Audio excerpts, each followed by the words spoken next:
Halo guys, kembali lagi di channel Hairstylish Adi. Di video kali ini aku mau merekomendasikan sekaligus memberikan tutorial tips dan trik dalam potongan rambut wanita. Jadi di video ini kita kedatangan customer yang rambutnya pengen dipotong model tren saat ini, yaitu French Layers with Bangs. Jadi buat teman-teman yang masih pemula, simak video ini sampai habis ya.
pemotongan rambut selesai.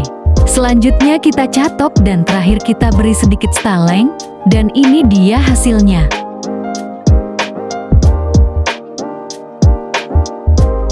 Buat teman-teman semua jangan lupa dukung channel ini dengan cara like, komen, dan subscribe ya.